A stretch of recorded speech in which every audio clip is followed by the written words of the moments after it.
To Brevard City Council regular meeting of Monday, February 3rd. And I want to thank everybody who has joined us here in person at City Hall, and also those of you who are watching us live online. I'd like to start by introducing the people up here. To my far right, we have our city attorney, Mac McKellar. Next to him, we have City Councilman Lauren Wise. Next to Lauren, we have City Councilwoman Pamela Holder.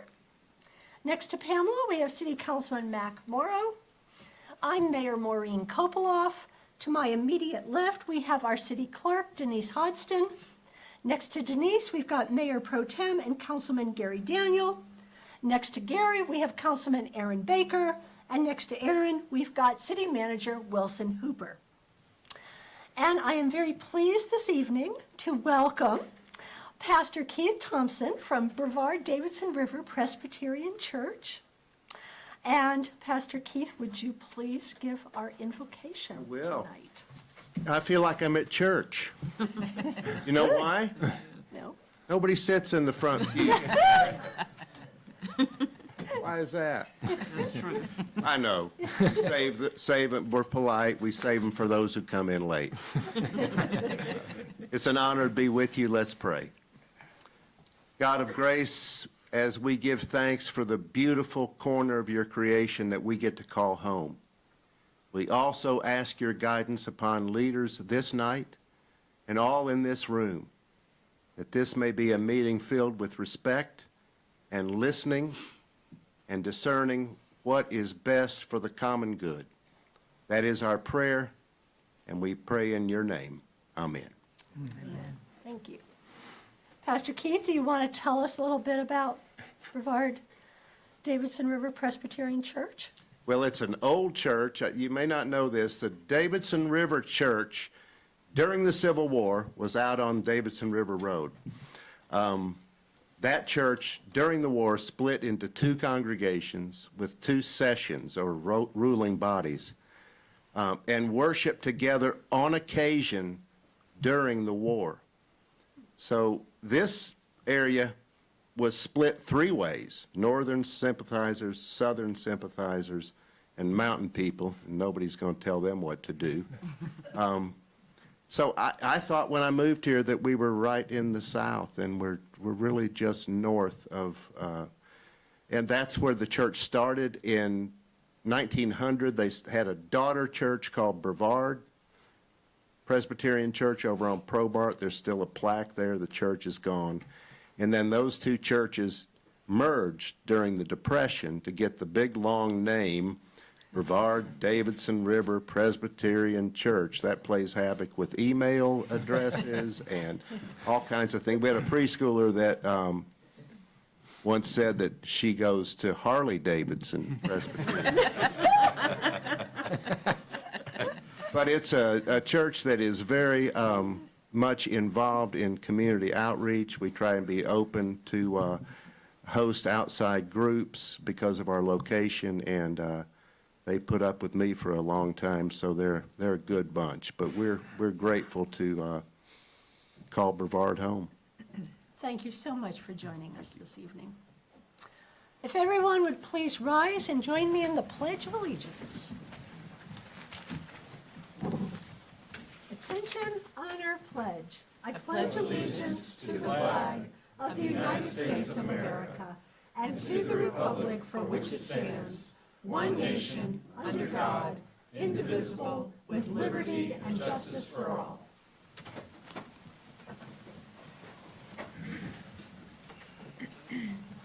Madam Clerk, do we have a quorum? Yes, Madam Mayor, you have a quorum. All members are present. Council, you got the draft agenda. You also received an additional item, which I am asking to have added to tonight's agenda. Do I have a motion regarding the additional item? I move we accept this item, Okay. the statement from the Brevard City Council. Second. Are we adding it as an item under new business? I recommend that we add it as item 1 under new business, M1. Is that, Make that a Mr. motion. Daniel? Yes. Is that okay? All right, so we have a motion and a second. Do I have, to basically add this item? And I would say, do I have a motion to approve the amended agenda? So moved. Do I have a second? Second. All in favor? Aye. Okay, the agenda with the additional item is approved. Council, you got the minutes of the January 21st, 2025 regular meeting. Are there any corrections or changes to the minutes? Do I have a motion to approve the minutes? So moved. Second. All in favor? Aye. Minutes are approved. At this time, we will have public comments. I think there's only one. Yes, that's true. Okay, public comments. The public is invited to speak during public comment at this time on any topic, unless it is a public hearing item on this agenda. That's why we have moved some of you from this over to the public hearing list. Anyone who wants to speak must register with the city clerk, which is the sign-up list. When it is your turn, step to the podium in front of city council, state your name and address clearly, limit comments to 3 minutes or less, and avoid repetition. Direct comments to the full council, not to an individual council member or to staff. Okay, and our first person on the list is Josh Fisher. Mr. Fisher?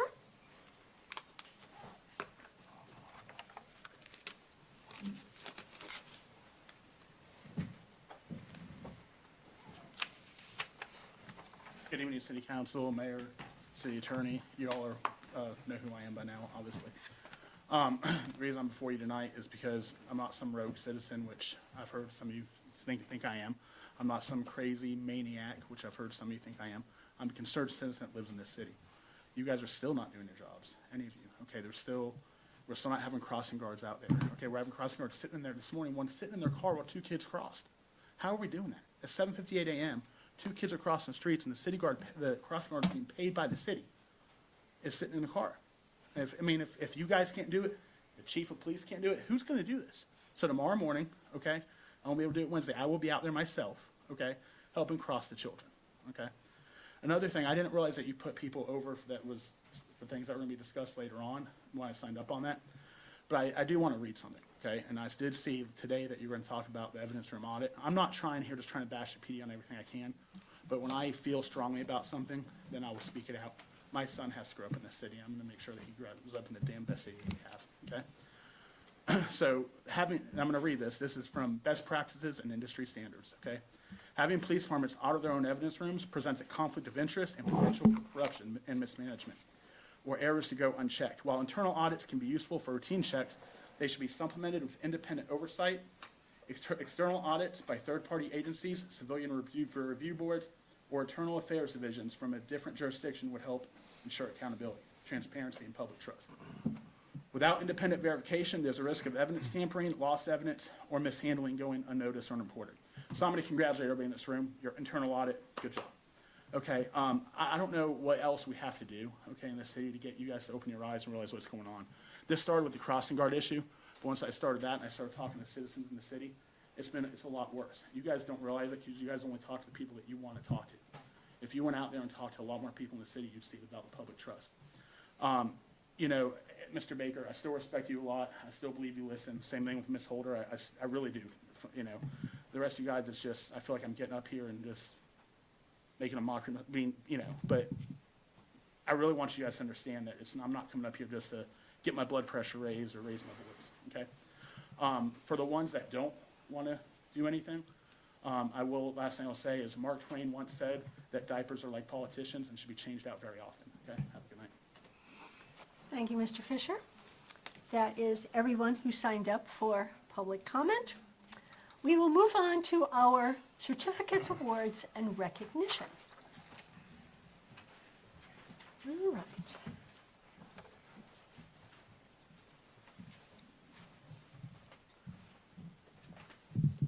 Oh. You're next. Yeah, I've got one before you guys.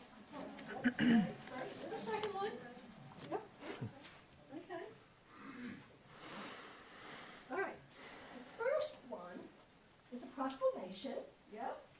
And this is about Career and Technical Education Month. And I am very happy to welcome Laura Smith from Brevard High School and McKinley Newton, who is a student at Brevard High School. And tell me your title. I am BH DECA president. Okay. Wonderful. And it is my pleasure to be able to present the following proclamation to you. Proclamation number 2025-03. Career and Technical Education Month. Whereas the month of February is designated Career and Technical Education, or CTE Month, by the Association for Career and Technical Education, and whereas CTE offers students the opportunity to gain the academic, technical, and employability skills necessary for true career readiness. And whereas students in the CTE programs participate in authentic, meaningful experiences that improve the quality of their education and increase their engagement and achievement. And whereas CTE provides students with career exploration opportunities early in their educational experience, which enables them to make informed and beneficial decisions about their academic coursework and pursue established programs of study and career pathways. And whereas leaders from business and industry nationwide report increasing challenges related to addressing the skills gap and connecting qualified professionals with careers in critical and growing CTE-related fields. Whereas CTE programs in Transylvania County provide hands-on learning experiences in fields such as business, hospitality, technology, and skilled trades, preparing students for both college and career pathways and leading to the attainment of industry-recognized credentials. And whereas CTE programs ensure that employers have access to a qualified and thriving workforce, ensuring our nation is a strong and competitive economy. Now therefore, I, Maureen Kopoloff, Mayor of Brevard, do hereby proclaim February 1st through 28th, 2025 as Career and Technical Education Month in the city of Brevard and urge all citizens to become familiar with the services and benefits offered by the CTE programs in our community and to support and participate in these programs to enhance their individual skills and productivity. I am so proud to be able to present this, and I am so glad that our town has this program that can help our young people really get prepared to move into careers and can match business and skills with individuals. So I want to present this to you. Let's get a really good Can I mix you guys to the middle? Oh, I have two more students. Can I come? Oh, yes, absolutely. And who is this? Come This on. is, Everybody up here. Ayana All right. Here, Carter and let's have Cecilia everyone- Brown. Let's have everyone here. All right, introduce yourself. Come on, Tessa. Ayana, Zia, okay, and, Gary Butler, I'm the director for CTE. well, absolutely, this is so wonderful. Well, let's get a picture of everybody here.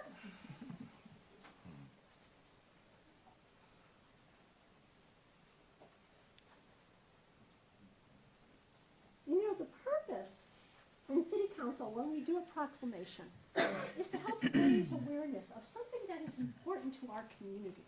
You know, and so as mayor, that's the reason I stand here. That's the reason we make this effort. And this is just so important because you guys are the future. Do you enjoy the program? Is it a great program? Really, yeah? Learning a lot? Getting ready to go out there in the world and put that to use? Yeah? Anybody want to say anything while we're up here? Anyone? I will say something. I don't know if you guys know this, but Transylvania County Schools is the #1 school system in Western North Carolina when it comes to credentialing. I did look that up. So we're #1, so like credentialing, there's industry certifications like CAD and CNA and all these things that tell you guys that I think we do a great job preparing kids. Well, that is, On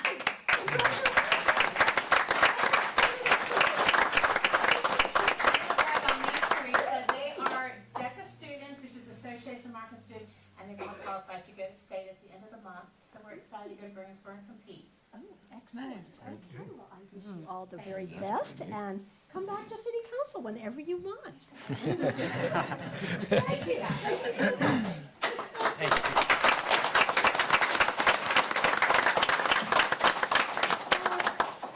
All right, we are now moving on to our second presentation, and now I'm going to ask Kay and Sarah.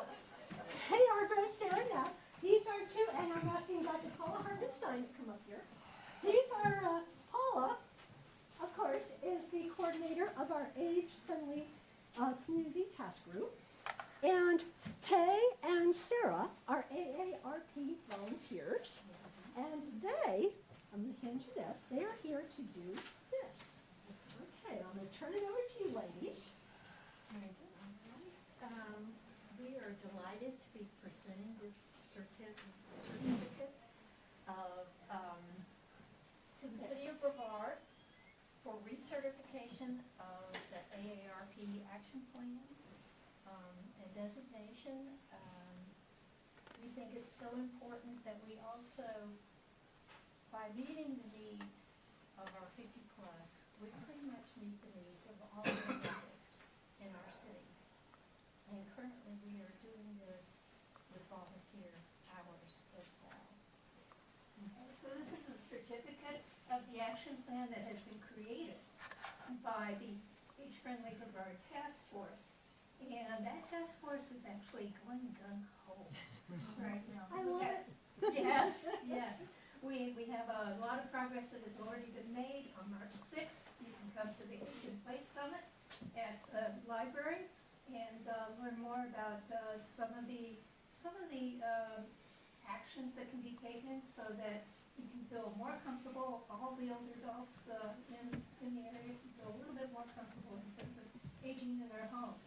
And the task force has gone ahead in terms of assignments of action items to share information, to get out the word, start making connections, and grease the skids for these activities. So we're very happy to be a part of it.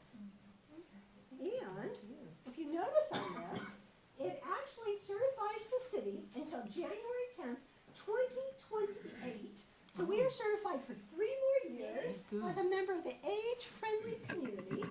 And I just want to say I am so proud of the task force and what they have done. We did in 1 year what most towns take 2 years to do. Or 3. Or 3, many of them. I mean, and we submitted the plan, which council approved, thank you guys. And within 48 hours, it was then approved by AARP. Wow. I mean, they didn't hesitate. So you guys produced, and of course, Kay and Sarah are on the task force. So they're part of, they produced quite a quality document that is out there. And so we are very proud that Brevard now is, for 3 more years, part of this community, and we are going to be taking advantage of the fact that we are. So thank you for presenting this. This is going to go in a very prominent space here in City Hall. And Becky, did you get up? Can I have you all come to the All right. table? Yeah, all right, let's get a picture here. All right.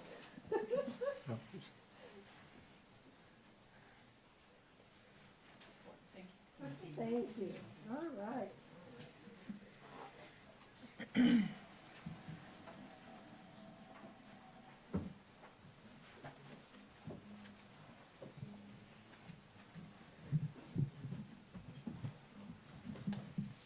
Oops. All right.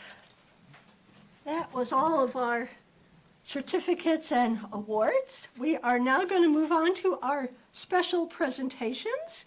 And we have one special presentation, the Evidence Room Audit Report, with Chief of Police Tom Jordan is going to present. Chief? Thank you. I'm just trying to find my presentation. Here we go. Your, Oh, it's on the PowerPoint, thanks. the power, yeah. Ta-da! there you go. All right.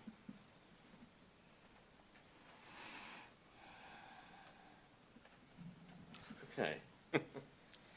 Welcome tonight. I'm here to provide you a overview of our property and evidence room audit.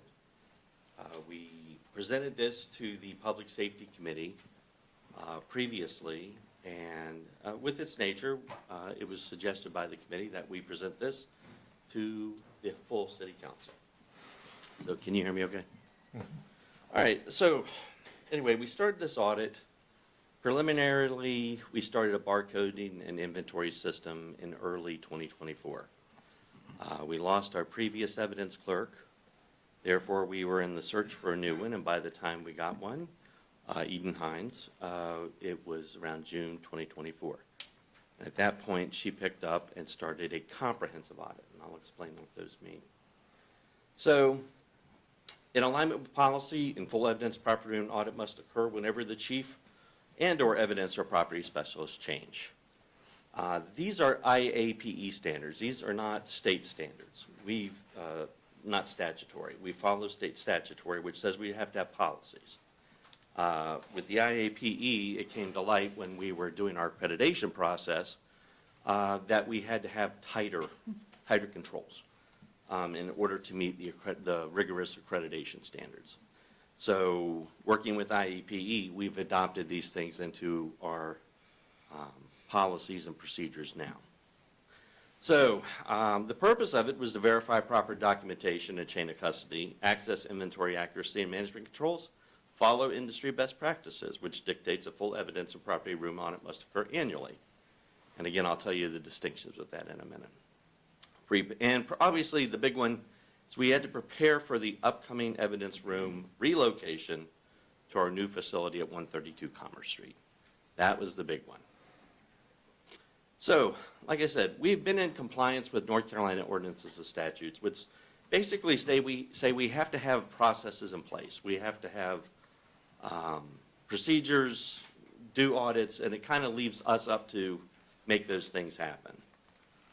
So we follow these things, but the better thing was to follow the IAP industry best practices. So, there's a few different types of audits.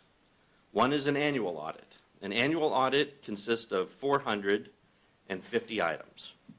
I'm sorry, not 450, 150 items. Annually, you'll take 150 items and you will pull them kind of randomly to do spot checks to make sure everything's there. So that's what an annual audit consists of. When you change an evidence custodian or a chief of police or a CEO of an organization, you have to do a 500-piece audit.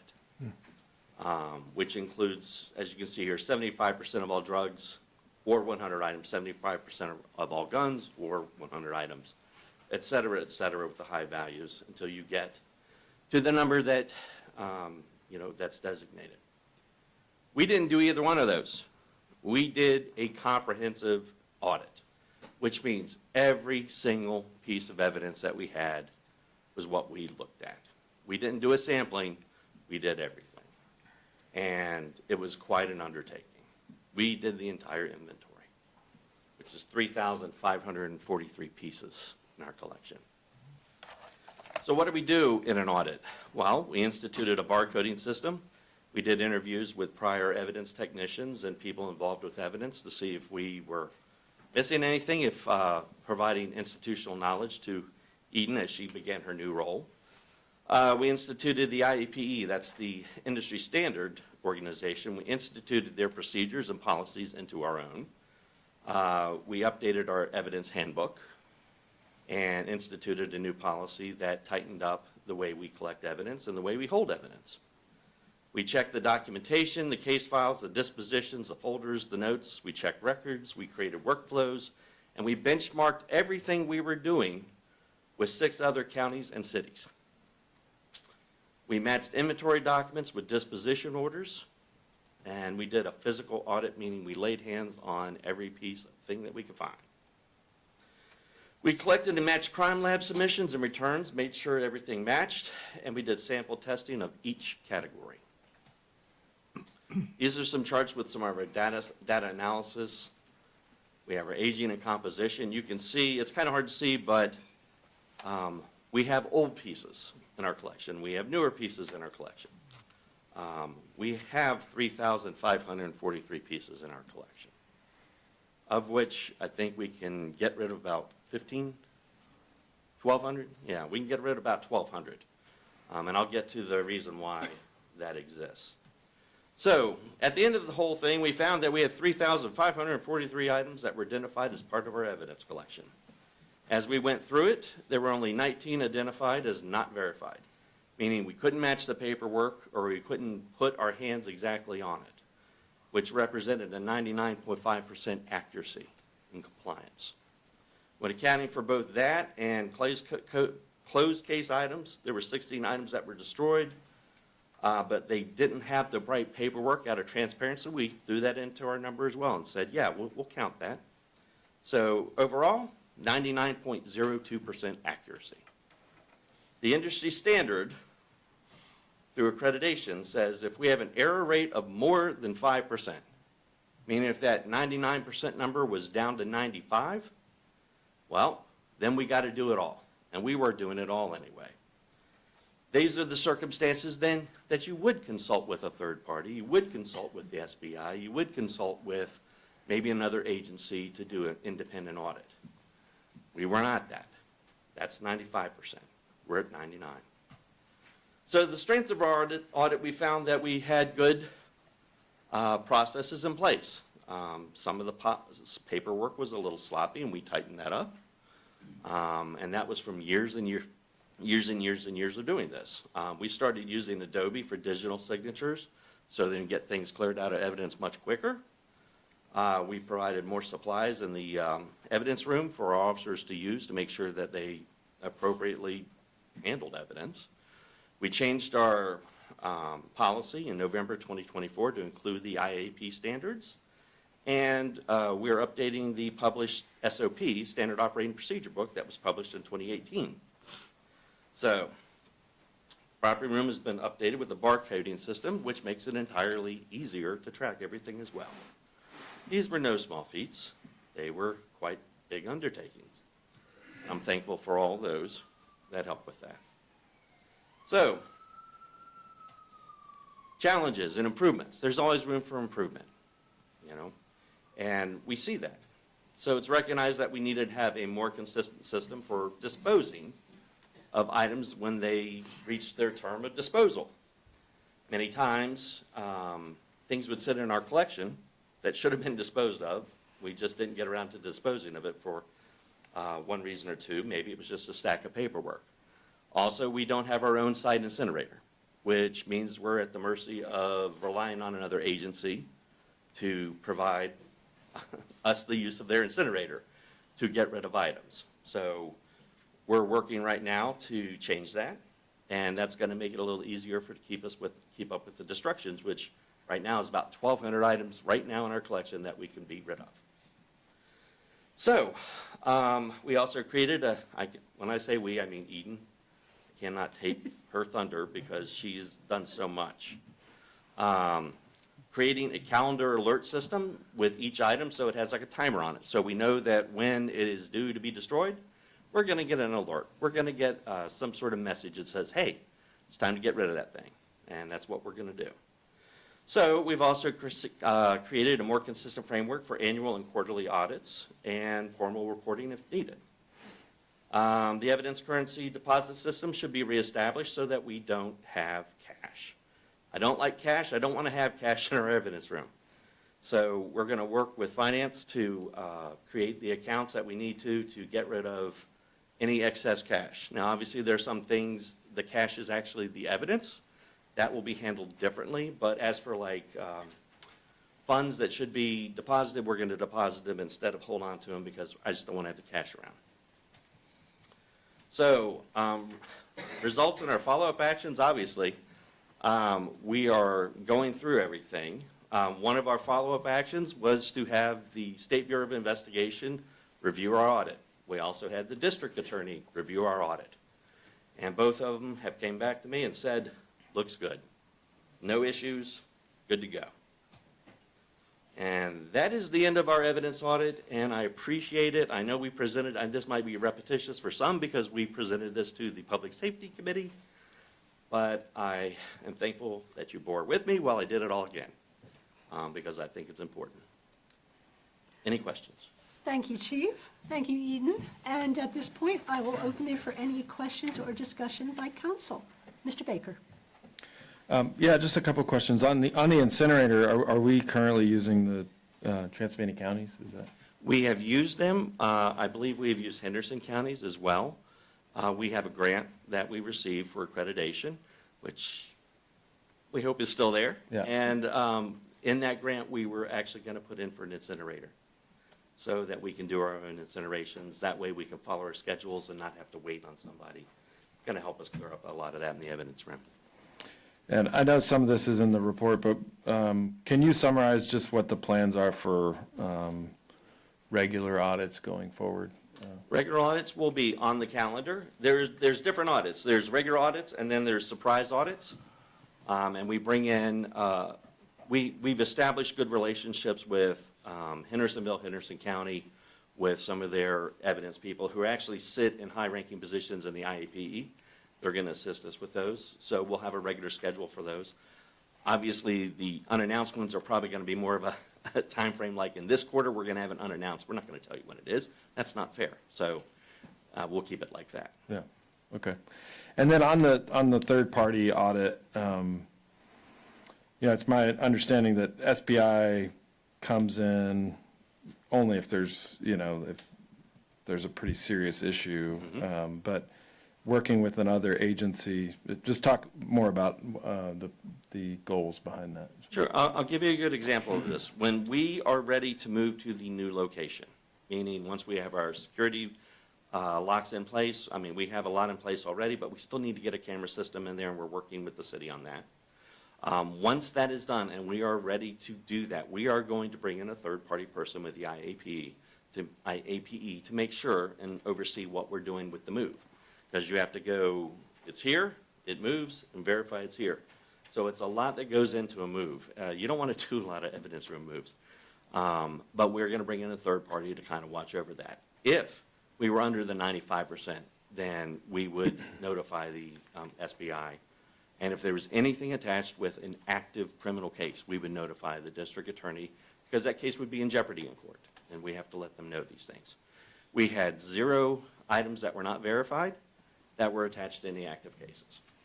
And the items that were not verified, only 4 were considered of high risk, meaning 3 were of marijuana or marijuana residue, and the 4th was a bottle of pills that we have no idea what the pills are. It could be heart medication for all I know, but we still labeled it as high risk. So those are the only items that were of high risk that we couldn't put our eyes on. So, but we've made the appropriate entries into our audit system to document those things, and they are accounted for in that manner. And then on the accreditation front, I know we've talked a lot about this at the committee level, but I just want to bring it up here that this is just not that this was started for accreditation, but it is sort of merged with that whole process, but it is one small piece of a larger opportunity, right? Many of the things that we're going to have to produce during accreditation are called artifacts. Artifacts are proof that we are following our policies. Those things are artifacts. So yes, it's a big deal. In fact, that's why so much of our accreditation grant can actually be applied toward things in the evidence room, because of how significant it is in the accreditation process. And to an earlier point about sort of an outside group looking at what we're doing, the accreditation process serves a part of that, right? There are people judging our processes and what Yes. we're doing in order to achieve accreditation. Yes, we'll have assessors that come in and review everything that we've done, and actually everything that we do moving forward to make sure that we meet our accreditation standards. Right. Going back to one thing you said, I should have mentioned, and it jogged my memory. If we were to find, let's say tomorrow, that we went in and we found that there was a piece of evidence for an active case that was missing, we would notify the DA immediately. And if we could not figure out why it was missing, we would notify the SBI. But we have not encountered that with our audit, that there were no active pieces missing. Okay. Thank you. Mr. Daniel? Yeah, I appreciate this exemplary finding that you presented to us, especially considering the falsehoods and the misrepresentations that have been presented to us. And I personally think that the BPA owes the chief of police an apology. And I think that I would like to express my support for the chief. Thank you. Thank you. Mr. Morrow? The move, what's the sort of schedule? What's your anticipated schedule? Well, it's going to happen this year. Really, it's all dependent on when we can get our camera systems in place and make a couple of security-related, like install a couple of quick devices that we still need. Very minor on that part. The big part is the camera system. We can't have the evidence room without an active monitoring, active camera that's monitoring the system. So we're talking about calendar year. Yeah, I would definitely feel it would be this calendar year. Yeah, yeah. I don't want to keep running back and forth with it. so. Well, I know, yeah, I know you'll be glad when you get to that point. I can make a comment on that, Councilman Morrow. We weren't expecting the cameras to cost as much as they're going to cost. And of course, that was before the news of the tariffs and other things that might impact the prices more. But we thought we could find them for affordable. And when we got the quote back, we realized that they were more expensive than we were expecting, and that we needed to shop around a little bit to try to find a better deal. We're talking about nearly $100K worth of cameras just for that facility. And so we got an added sense of urgency now because they're not going to get any cheaper. But that was why it's not been planned yet, because we've been trying to find a better deal on cameras. Thank you. To clarify what he was saying too, that's not just the evidence room. That's our whole facility over there. That's why it's costly. The evidence room is just a portion of that. Gotcha. Thank you. Ms. Holder? Thank you. I know this was intense and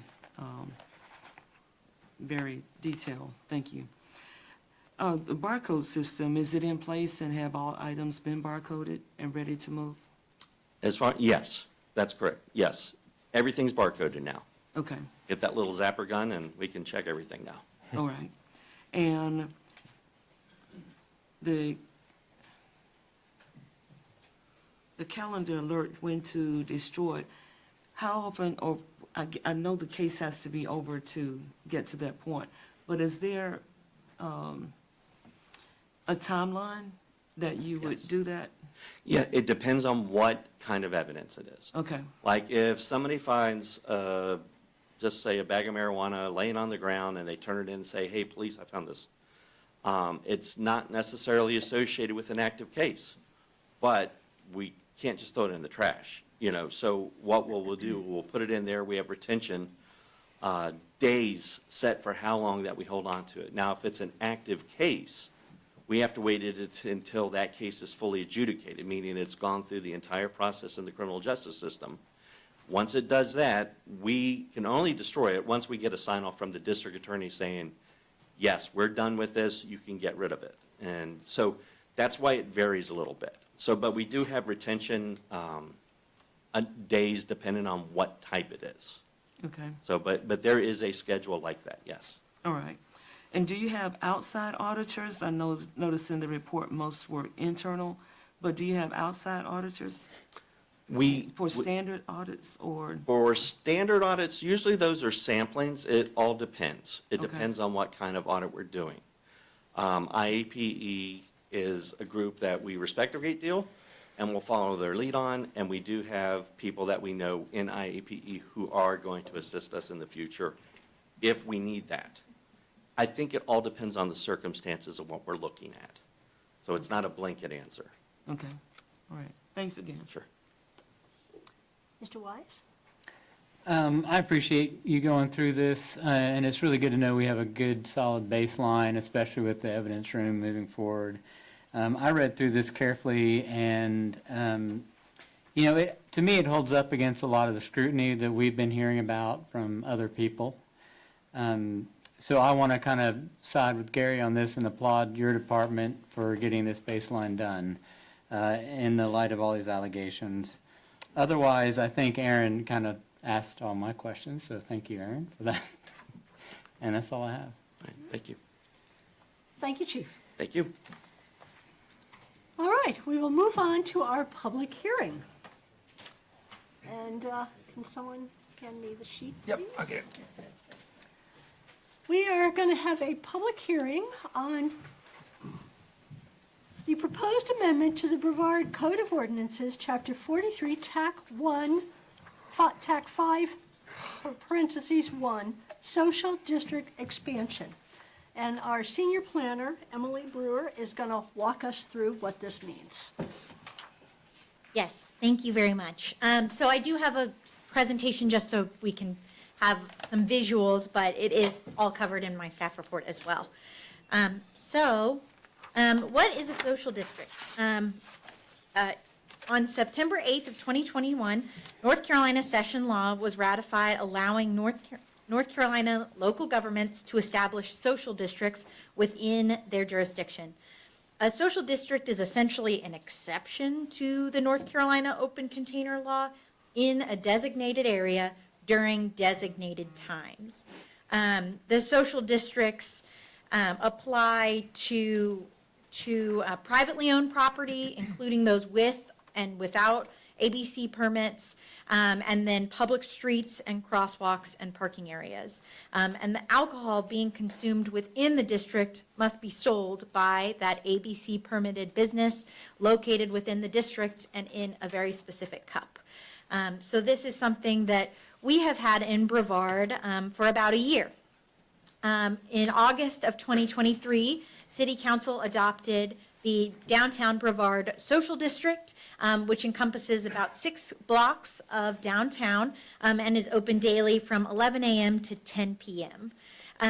This was then, it took some time for us to be able to put it in place because of all of the requirements for signage and getting registered and things like that. And so it officially launched in February of last year.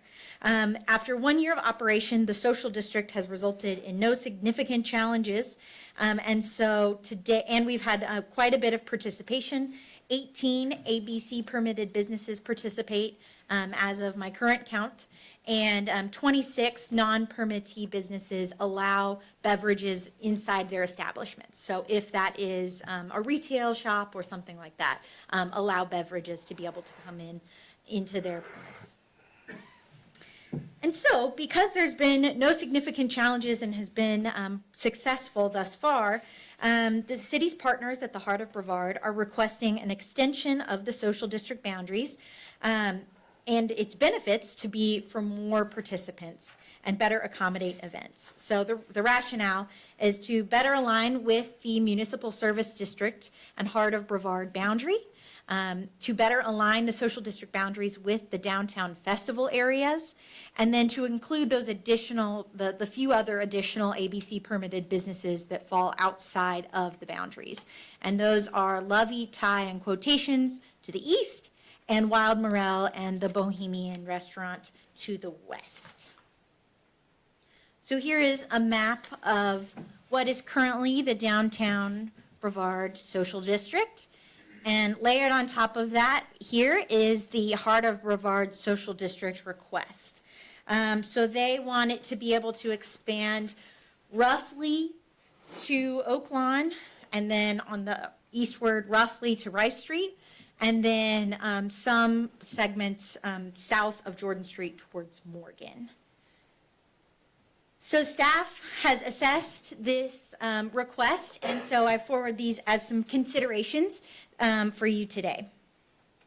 The 2 blocks east of the current social district between Gaston and Rice Street, we do believe are appropriate for the expansion, as these are commercial in nature, contain restaurants, retail, and the visitor center. And these blocks are typically included within the Heart of Brevard's downtown festival boundary areas for the stage and for vendors and things like that. So we do believe that that is very appropriate. The 2 blocks between Oak Lawn and England to the west of the current social district are more residential in nature, with smaller buildings that are set back further from the right-of-way with a lower density of development. There are those 2 restaurants with ABC permits, but they also contain businesses that are not likely to participate, including the post office, the United Community Bank, and the Transylvania Heritage Museum. And traditionally, typically, these blocks have not been included in the festival boundaries for the Heart of Brevard. The area of the MSD that's south of Jordan Street does not include any businesses with an ABC license, and instead includes First Citizens Bank, the Transylvania County Administrative Offices, and future medical offices. So including these properties may also be a little more challenging as they are near the other Transylvania County buildings and the First Baptist Church properties. So that's another consideration when we look at the actual expansion area and whether or not they may or may not be appropriate. But some other things to consider related to the boundaries is that the MSD and Heart of Brevard boundary really is not intended to serve as a digestible map for the public. And following the boundaries of the map would, may not be easy for social district participants to understand and could make enforcement more challenging. And Police Chief Tom Jordan has concurred with this assessment, and so that's something that we wanted to bring forward to you today as a consideration. And then finally, state law requires that the boundaries of the social district be clearly designated with signs posted at all entrance and exit points. The boundaries as proposed by the Heart of Brevard would require approximately 35 signs to be placed in order for us to adequately fulfill this requirement. It may also require some new trash cans and things like that to make sure that we are fully in compliance with that. So that's just another consideration for your discussion today. So with all of that in mind, we've prepared some alternative scenarios for you to consider. The first alternative is to expand the social district eastward along Main Street, those 2 blocks to Rice Street. This scenario would expand the district to more closely align with those festival footprints and be able to accommodate the stage areas and things like that. So we do believe that would be appropriate as well. Our second alternative is a little bit different and probably requires some more explanation. It is to amend the map to show where the rights-of-way that are within the social district boundaries are, instead of where the businesses may opt in. And then additionally expand the boundaries to Rice Street. So this is just another way that some municipalities in North Carolina will document their social district. So what we have is any business within these boundaries is allowed to participate. But the alternative that we're proposing here would be saying that any business that is located in or contiguous to the social district would be able to participate. And so it would require a text amendment as well, which is included for your consideration. But this would allow for a number of these businesses to, or this would allow for participation on both sides of the street, on Jordan Street, and a couple of these other main streets that to be considered as well, and would align with the downtown festival footprints. But it may be a little more challenging for businesses and patrons to understand, so we just wanted to put that out there as well. So just for reference, this is the staff alternative number 1, and that shows the expansion area being including the current social district to expand 2 blocks to Rice Street, keeping in line with kind of the model we currently have. And then this map shows the alternative where we just include the rights-of-way within the social district and then allow participation for businesses that front or are contiguous to the social district itself. In this scenario, we have amended the boundaries to include mostly be about Main Street with some up and down on Caldwell, Broad, and Gaston, and then Probart and Jordan, so that we can have both sides of the streets over there, but make sure that the businesses that are to the west and to, I guess, the northwest on Probart, the residences that are over there, the things that are more residential in nature, remain, are outside of the social district in this scenario. So I wanted to just briefly talk about what the next steps are for implementation.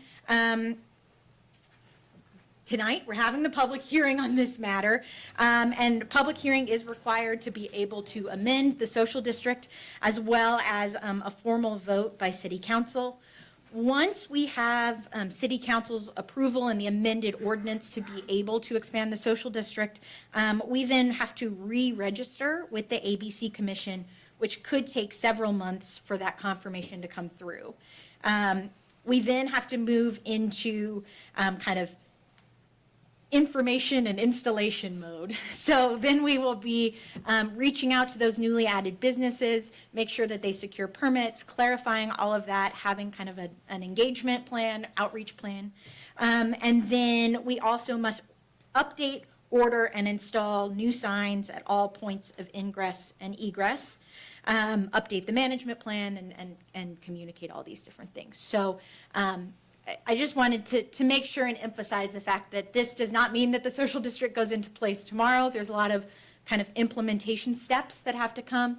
Oh, one of the things I put on here is that new signage will likely require new encroachment permits from NCDOT, as well as having that ABC Commission Commission registration. All these things are kind of out of our control, and so as soon as we get the ordinance, we'll be able to move forward. But I just wanted to make sure that that was clear.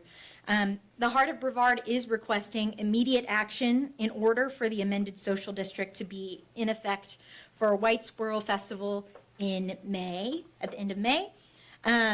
So we will be able to begin making those preparations as soon as possible.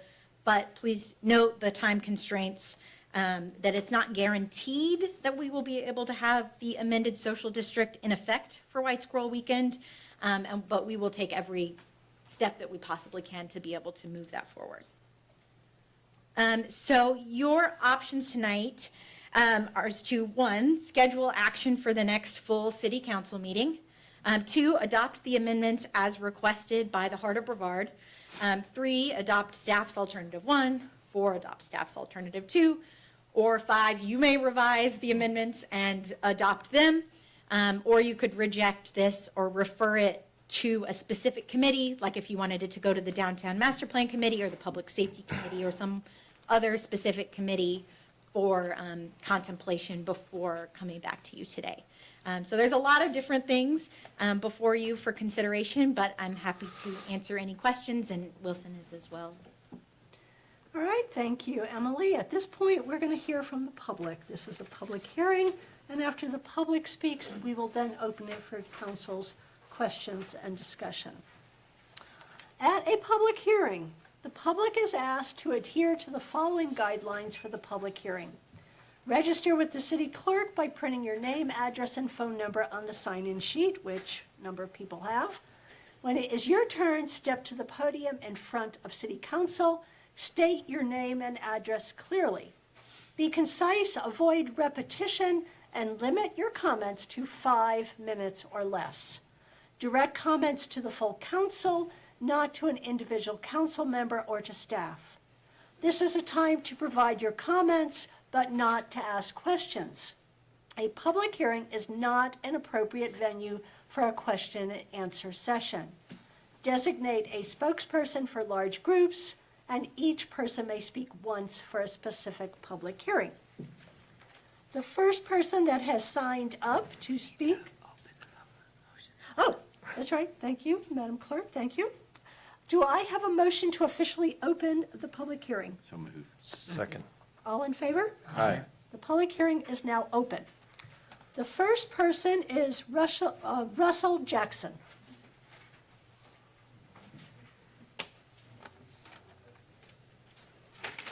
Hello, City Council. Thanks for allowing me to speak. My name is Russell Jackson. Our current business, my wife and I's current business that we own, Territory Wine Market, is at 43 South Broad Street in the plaza right next to Quixote across from Wood and Vine.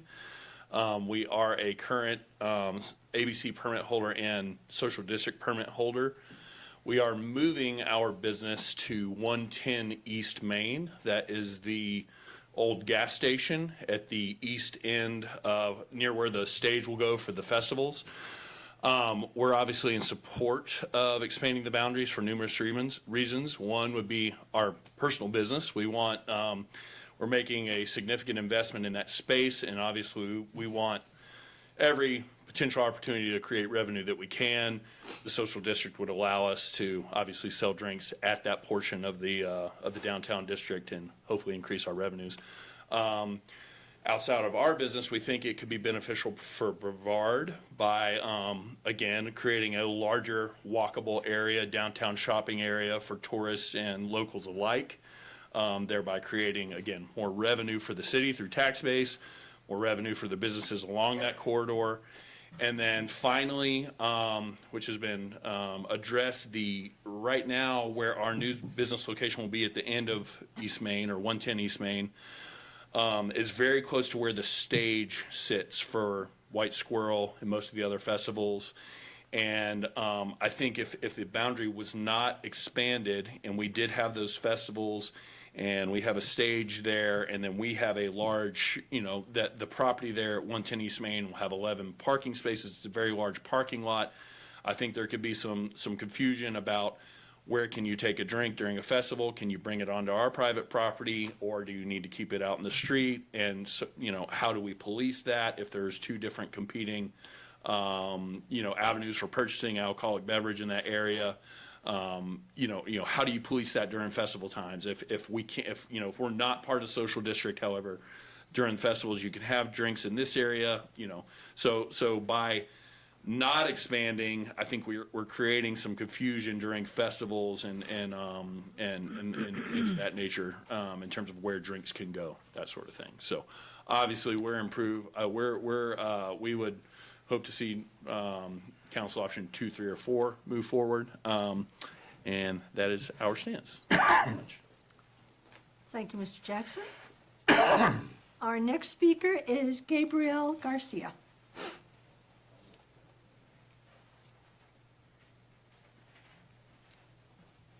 Hello, everyone. My name is Gabriel Garcia.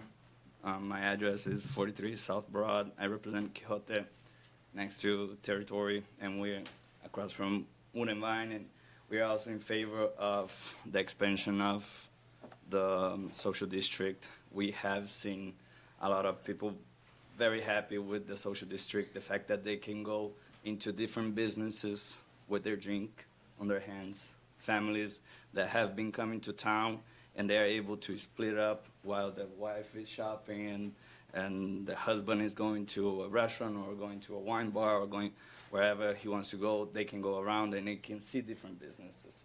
So this has been a great point, I believe, because we have gotten people with social district cups from different businesses, and we love the fact that it's interchangeable, right? You can come to my business, you can go to a different business, and you can consume something different all the time, right? And there are some businesses that were excluded from the boundaries at first, because I believe it was more of a project to see if it would work or not. I have not personally heard or seen anything that has been bad as far as having the social district part of Brevard. And largely, I believe we rely a lot into the money of tourists coming to town, right? So we rely on that money, on the income coming, festivals and whatnot. We love our locals. They support us through the whole year, and that's how we get through as well. But having this social district, I would say it's not a weapon, but differentiation against other cities too is something that would attract people to come to Brevard, right? So I believe the competition out there is far greater than we think, because a lot of cities are doing a lot of things to receive tourists, to bring people in, and we can stay behind, I guess, on that. We can keep making progress to bring people to town, bring more tourism, bring more people to live here, and make it the town even greater, right? Because we know the town is lovely, and it will bring more businesses into the social district, more people participating, And my personal belief, you can always go back, right? You can try it on, see if it works. If it doesn't work, we can always go back. But this expansion is basically the private sector asking the public sector to be working together and making this work for everybody and make it even better, something that is worth working. Thank you, Mr. Garcia. Our next speaker is Laura Hokey.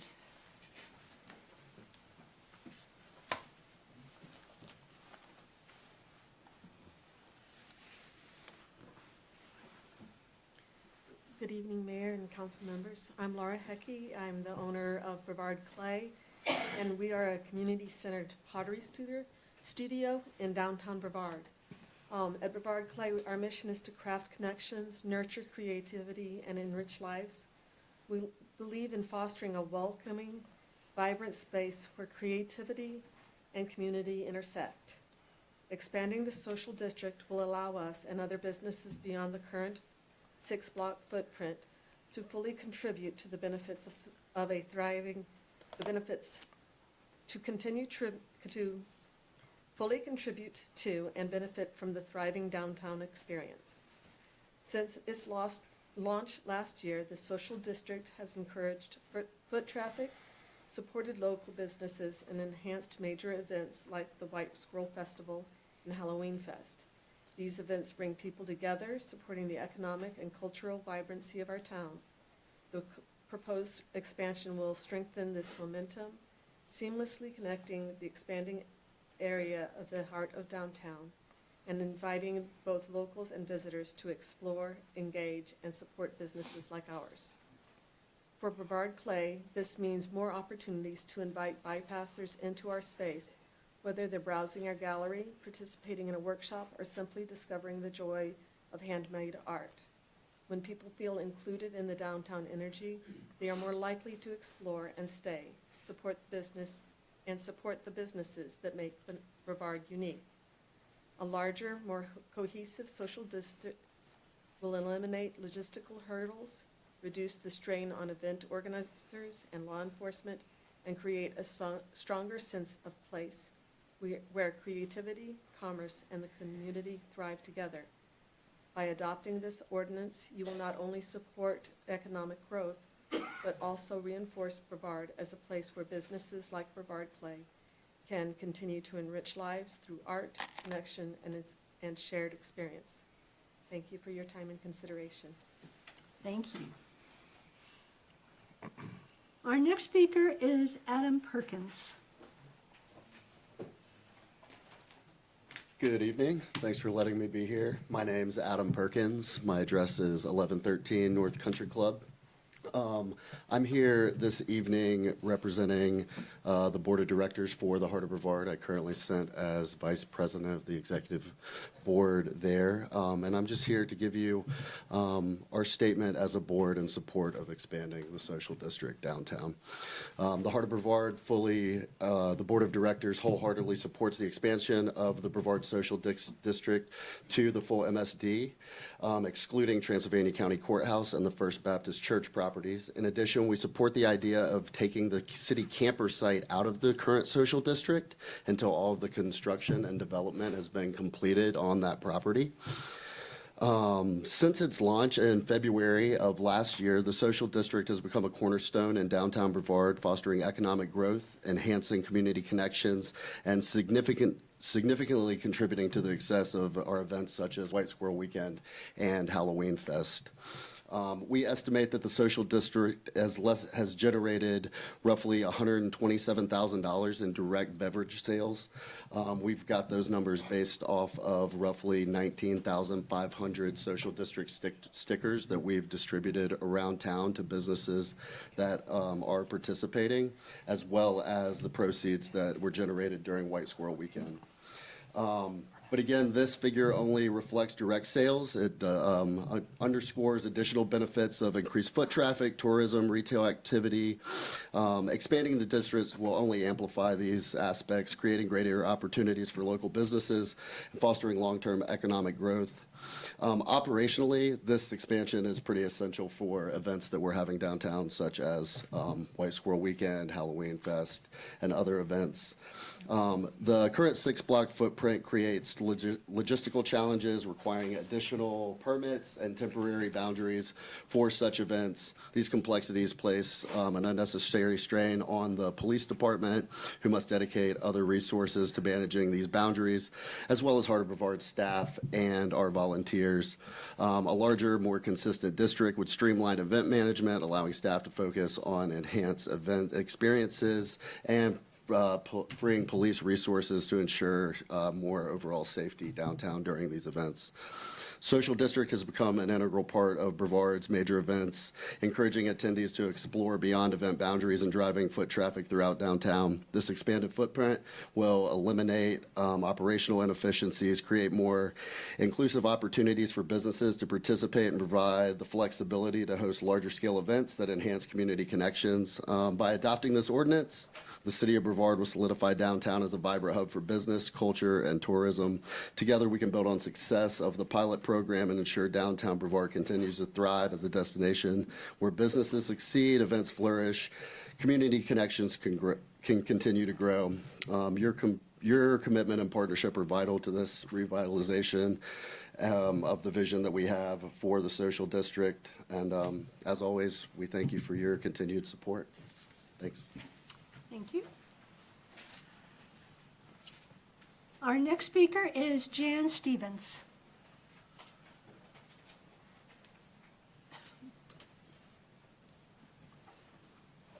Hi, my name is Jan Stevens. I'm the owner of Quotations, and I've been here for 2 years. And one thing I can say about Brevard is it's the best community that I ever lived in.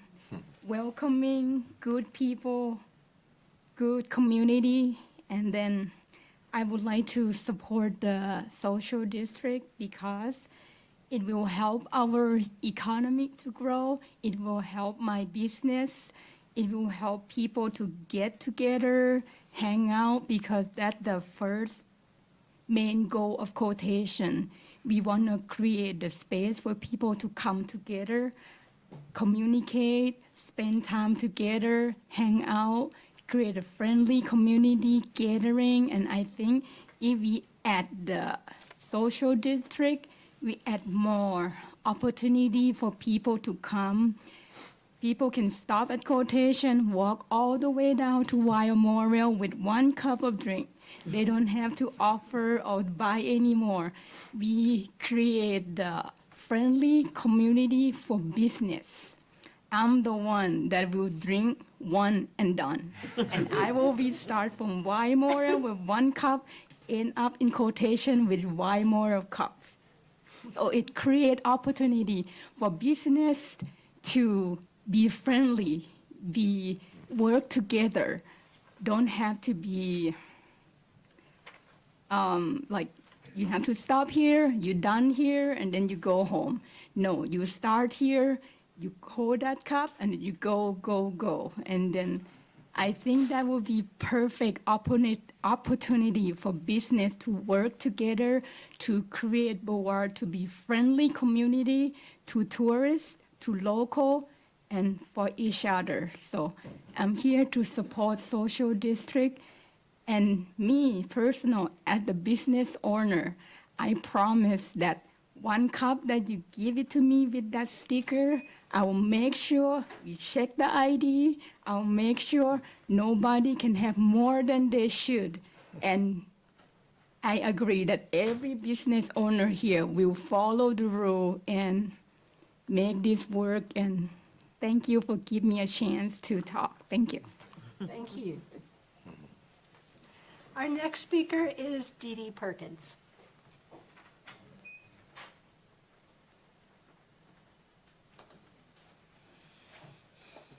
Thank you. and thank you for giving me a few minutes to speak to you about the social district. I'm Dee Dee Perkins. I own Dee Dee Bullwinkles, and I live at 251 Park Avenue, and our business is at 60 East Main Street. I'm here to encourage you to support the expansion of the social district as it has been presented and asked from the Heart of Brevard. I think some of the Heart of Brevard folks here and some of you, as we were going through this process last February, knew I had some reservations and reluctancies about the social district. I will say that now as a full participant and seeing how the social district has worked in the last few months, and it is showing its true value to downtown and to the district as a whole, and to us as a business, and to my neighboring businesses as well. We have seen responsible behaviors. We have seen increased foot traffic and positive impacts to our business revenues as a participant in the social district. And I want to say that I think this expansion will extend those same experiences to our neighbors. One of the purposes I want to speak to about the social district is the gap that exists right now from downtown and from the Heart of Brevard and our restaurants and our shops to our stage areas during the festivals themselves. That gap is a problem because it's not an enhancement to our visitors' experience when they have to come out, drop a cup, go into a certain staged area, buy another beverage, finish that beverage or not finish it if they want to head on down to other places. I do think that by expanding the district on down West Main Street, where we can include those businesses at Wild Morel and the Bohemian, also businesses that are on the other side of the street on Jordan Street, it will encourage a walkable community. It will encourage people to be able to walk all the way from the music all the way down to those restaurants, or have a drink at the restaurant, leave there and walk down to the festival area. I think it's just a great synergy. It is about visitors' experience when they arrive here, and for our communication to them to be happy and easy and not complicated. And I think by having that expansion, we will be able to address those complications. And I know that Dee Dee Bullwinkles, my neighbors, other restaurants within our area are seeing the value. I think all the businesses within our district should be able to experience that same value. I hope that you will see the value, and I encourage you to consider that expansion. Thank you. Thank you. All right, that is everyone that signed up to speak. Do I have a motion to close the public hearing? So moved. I have a second. Second. All in favor? Aye. Okay, the public hearing is closed. We will now open this for council's discussion. And we will start with Mr. Wise. One, I really have to take issue with not including the post office, because a lot of people have driven through the front of that building, and I have to assume it's because they're serving drinks. So let's just be honest and include them. Outside of that, I have no comments. I'm kidding. Of course I have comments. So, yeah, thanks for everyone to come to speak out. I think also that the social district has been a success, and I think part of the idea was we were going to be looking at potential expansion as we understood the value. And I think especially going down to Rice Street is very interesting. I really like the second scenario. To me, it's actually clearer than just kind of adding on a block, because it gives us, to me, it gives a little more flexibility about what the borders are in the district. I'm still a little bit on the fence about expanding down to Oaklawn. I completely see the reasoning why that hasn't been included. I'm just I would just like to hear from other council members too about their opinion on it. I can see pros and cons to both outside the post office, but otherwise, to me, I like kind of number 2. I like the flexibility of looking at the roads instead of centering it around the blocks. And that's all I got. Ms. Holder? Thank you. In the report, it mentioned that there had not been significant events. Have there been any? Very, very minor ones, nothing significant. Okay. Nothing like we're dragging intoxicated people off the street. Nothing like what? Dragging intoxicated people out of the street, we're not doing that. It's not happening. Okay, all right. Will this include Davidson River Brevard Church or Brevard Davidson River Church, that law name? It will be excluded? No, so the And alternative 2, that's the one I'm also leaning towards. yes, would end before there. I'm sorry? It would end before there, if I can get the mouse over. It would end before, so it would be excluded. Correct, it's here. It's on the other side of Off the other side of Rice Street. Okay, See my all little right. mouse. And in the packet, we have, both are mentioned as alternative number 1, but I'm thinking this one is alternative number 2, correct? Oh, yes, I'm sorry. That's okay. Mislabeled. I want it to be clear. So that's all. Thank you. Mr. Morrow? Yeah, I think we always expected this to happen, you know, and the fact that we want an economy that's sustainable for tourism, and so this helps it. So thank you all for coming tonight. Mr. Daniel? Yeah, I agree. I think actually well, we've discussed this in the Downtown Master Plan Committee, and I think originally our understanding that it would include the stage, but obviously we were mistaken, so this will fix that, which I think it should. I'd also like number 2, but I'd like some clarity. If we're doing the roadways, the green roadways are the ones that are being included, and that means at both sides of the street, That is correct. except over here off of that block there next to England. Correct. Those So are in included. this scenario, in this scenario, we drew the boundary only on Main Street for that block. We don't have any participating businesses, on the north side with Brevard Street or on the south side with the City Hall parking lot and things like that. So the way that it's drawn here is that it would be Main Street from England to Rice, and then those other blocks within there, we would allow. Yeah. Well, I also think, I understand why we might want to take it all the way to Oak Lawn. I know that there have been festivals at the museum and occasionally the festivals have reached further down. I think some of the car shows have been down that way in that block, which probably would benefit from this as well.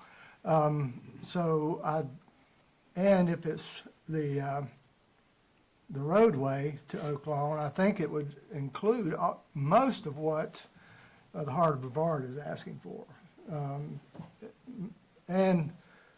But keep it a little cleaner for signage and entrance and exits and things like that. So that would be my recommendation is option 2 with the extension to Oak Lawn Avenue. That's all I have. Okay, Mr. Baker?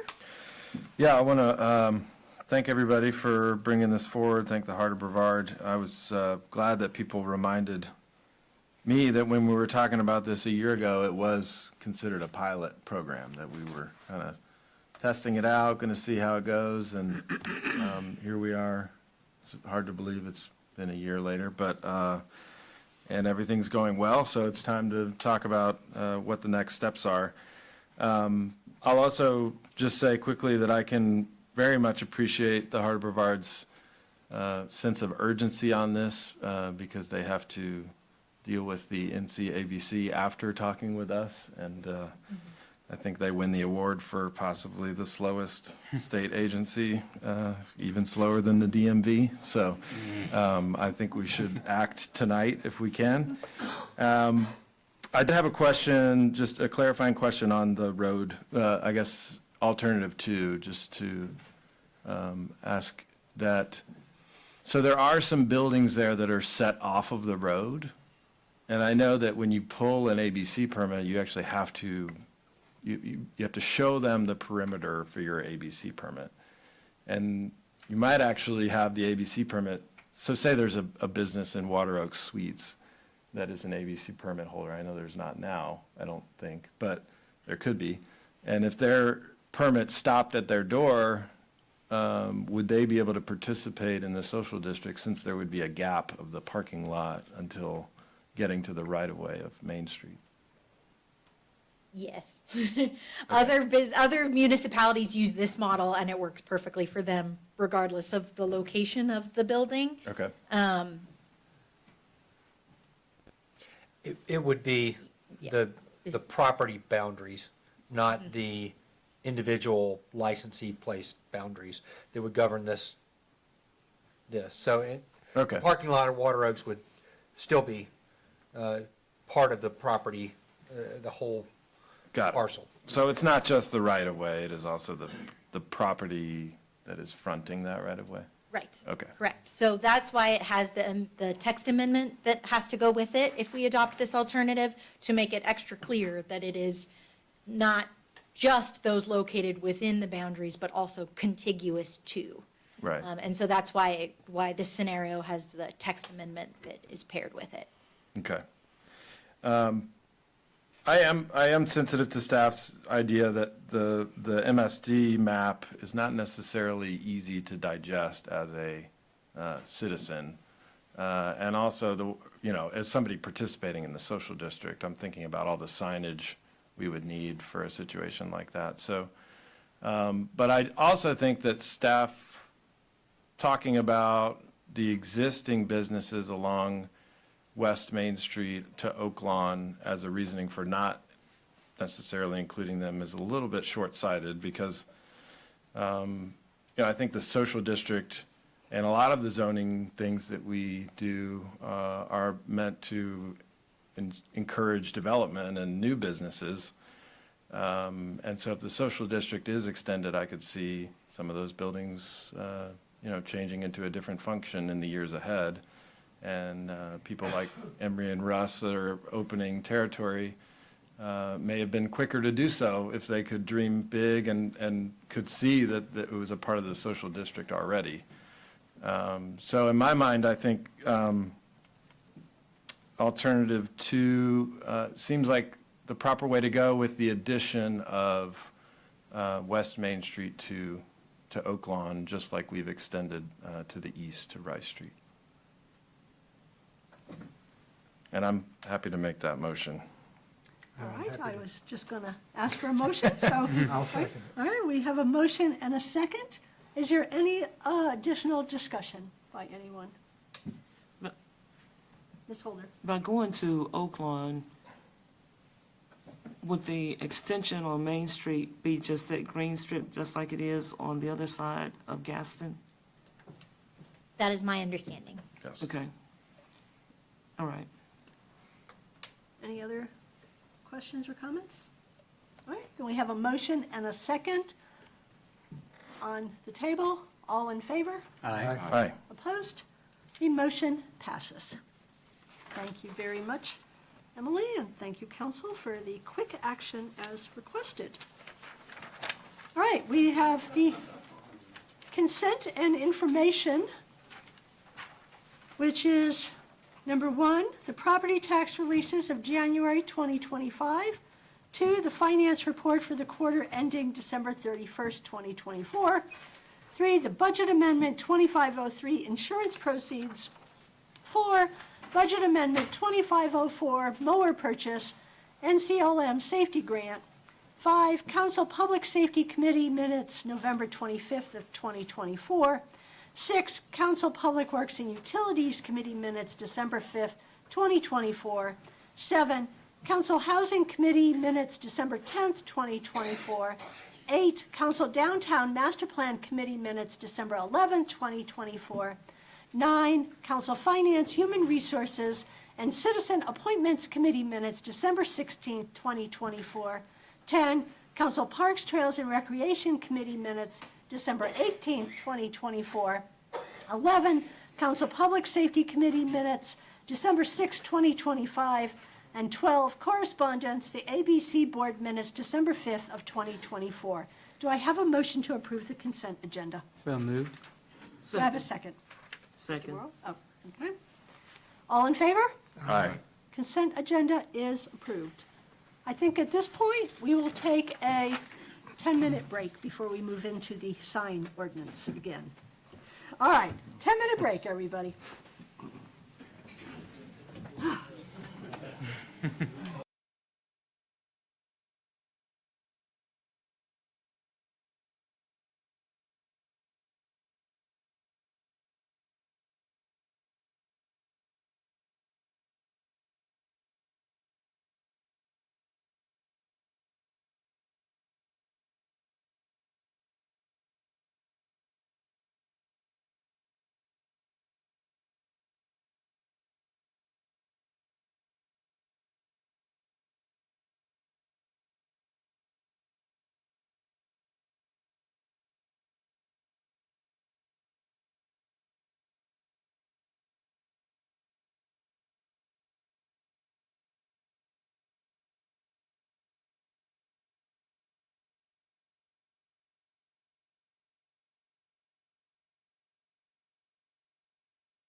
everybody. All right, we're back. Becky, we're good? Okay. All right, we are now going to move on to our unfinished business, which is the proposed amendment to the City of Brevard Unified Development Ordinance, Chapters 12 and 19, signs. And our Assistant Planning Director, Aaron Bland, is going to remind us about this. Yes, thank you, Mayor. So this is a follow-up to a public hearing that you held on January 21st of a staff-initiated text amendment to add some clarity to the sign ordinance, which is Chapter 12 of the UDO. During that public hearing and discussion by council, the issue of political signage was mentioned and discussed, specifically the timeline of displaying political signs around the election period. So to help you consider some different options for that, we did some research on what other municipalities in the state do for that timeline. That information is in your staff report, but the specifics vary pretty widely, but it's common to have a display window that begins 90, 60, or 30 days before early voting starts, and have that extend until 7 or 10 days after the general election. That's sort of the common window that different cities use. So in your packet, you have 3 different versions of the text amendment you can choose from. Option number 1 is what was presented at the last meeting, the planning board and staff recommendation. It allows signage to be displayed 30 days before early voting, up to 10 days after Election Day, both in the right-of-way and on private property. Option 2 is basically no change on how we already regulate these sorts of signs, and the time frame would be 90 days before early voting, 10 days after Election Day on private property, and then in right-of-ways, it would be 30 days, which is state law, to 10 days after. Option number 3 is sort of a middle ground where on private property, you have 60 days before early voting to 10 days after, and then right-of-ways remains the 30 days per state law. Council also has the option to change those numbers how you see fit for a different time period if you choose. So your options would be to adopt the amendment as written, as revised by option number 2 or 3, or as revised by you. You could reject the amendment or send it back to planning board or call for additional public hearings. But any motion to adopt should specify which option you are picking or a different time period that you would like to specify. Can I clarify one thing? Sir? We're not discussing political signs. We are discussing small on-premises informational or advertising signs, which are smaller in nature and are temporary signs. We're not discussing, and I realize I'm being a stickler, but I think we need to make sure that's said for the record. Thank you. I don't understand what I we're don't, talking I about. don't get it either. I'm confused So- now. Yeah, I am Mr. too. Attorney, Totally. We are not talking about political signs because political signs is a content-based distinction. So we are We're- talking about all signs regardless of content, We're talking about all small signs, all Including- temporary Temporary signs. sign. including political signs. It might possibly include those, Okay, yes. yes, But so the all time frame that signs. came into question was when the limit of 1 per property was suspended around an election. Yeah. And so there's lots of other sign ordinances in the state of North Carolina that have not gone content neutral, and they all still specify political signs. And so that's what I looked up. But the way ours would read, it would not specify that these can only be political signs. We're talking about all small signs. Okay. All right. Do we have a motion? We have 3 options on the table. Council, does somebody want to make a motion to start discussion on this? I'll make a motion, we approve option 1. A second. Okay, then let's open it. Mr. Morrow. I think we've vetted this fairly well, and it seems simplest and easy, for me, easiest to understand. Okay. Ms. Holder? So, I'm a little confused because on page 119, it says, it looks like it's talking about political signs in the options. Am I looking on the wrong page? So that is the time period around an election during which the limitation of one type 1 temporary sign on your private property is suspended, allowing you to speak through signage for any number of items, such as things that are up for vote on election day. You could have a sign for president, governor, lieutenant governor, attorney general, all sorts of stuff, because there's, Yard sale? or anything else. So, But if there's a limit of one, and there's multiple ballot initiatives, you could only put up one sign, and that limits your speech. so that- is election noted in here, but are we just supposed to understand that it includes all signs, even though it only talks about Time election frame is based around the election. Huh? The time frame is based around the election. It would match the state statutory time frame. But it But there is no includes, distinction that says you can only display political signs during that time frame. We cannot make that distinction. okay.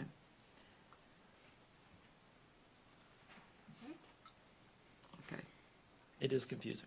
so all signs are included, even though in this document it only talks about election signs? It doesn't talk just about election signs. If you look really closely, it talks about freestanding temporary signs. It just happens that the time limits allowing for more signs to be placed on a property are suspended for a period, is it, what's the motion, 60 or 90? 30. 30 days before the the Right. first day of early voting until a week after the last day of election. The ordinance that you would be adopting does not mention political signs. Okay. The staff report does, because that's what you asked about. But the actual ordinance revisions to the UDO you would be adopting do not get specific like that. See, You see what I'm saying? I don't see political sign. Okay, Any other questions, Ms. Holder? no. Mr. Wise? There's a couple of things. One, I like the getting uniform with the state for a couple of reasons. One is, as a candidate, I don't want to have to put those signs out twice. And as a person who's not a candidate, I don't want to see those signs more than 30 days in advance. Those are selfish reasons, admittedly.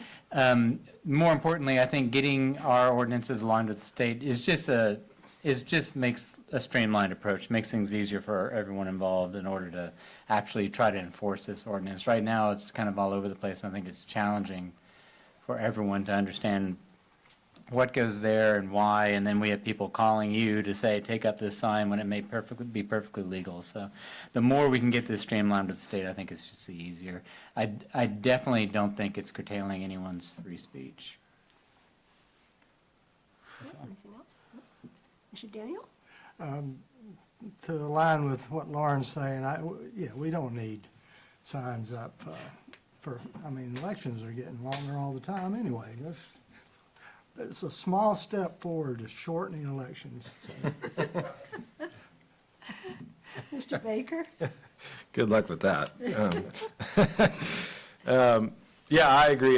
To me, the most important part about this is aligning with what the state rules are.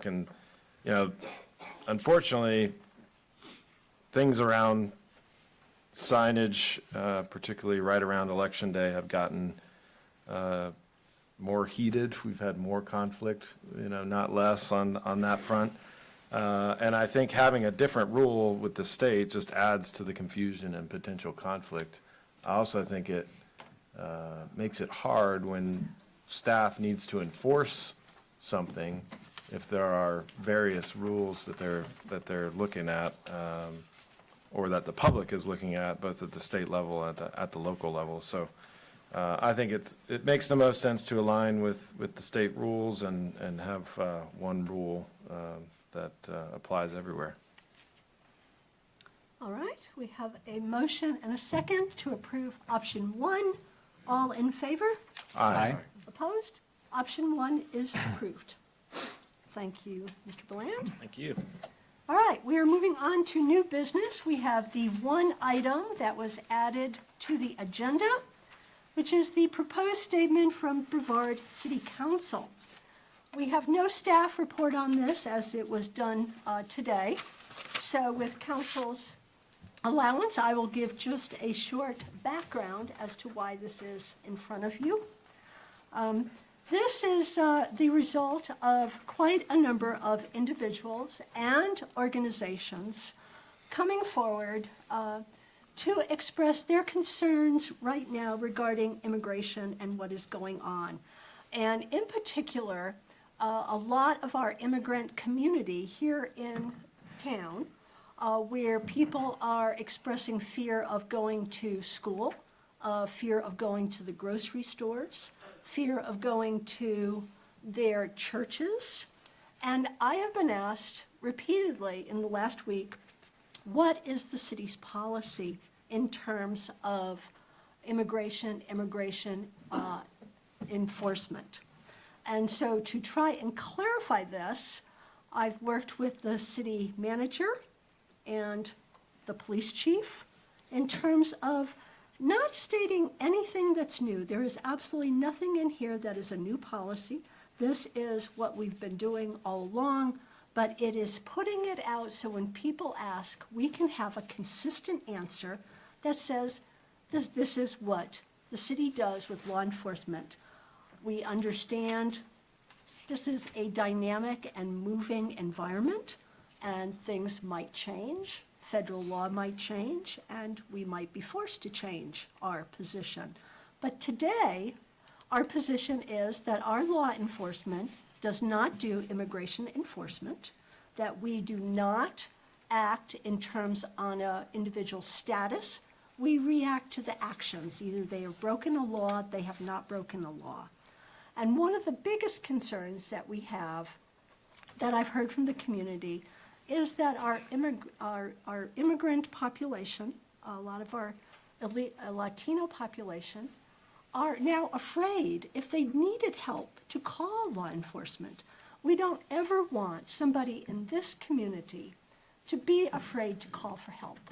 And so we want to assure them that when you call for help, we're not going to ask, are you legally here or not? We're just going to ask what happened and how can we help you? And so this is in front of you for consideration as just a statement that we as a city would put out to try and reassure a portion of our community that today literally is terrified. The meetings that I've gone to in the last week, there is just so much fear and uncertainty. And this would give some certainty that when our law enforcement people are out there, they don't have to have that fear. And so that is the purpose of it, and it is in front of you for discussion, modification, and potential approval. So I will open it up for discussion. I think you need a motion to do Oh, that, so yes. I'll be glad to propose that we accept your statement from the Brevard City Council. Thank you.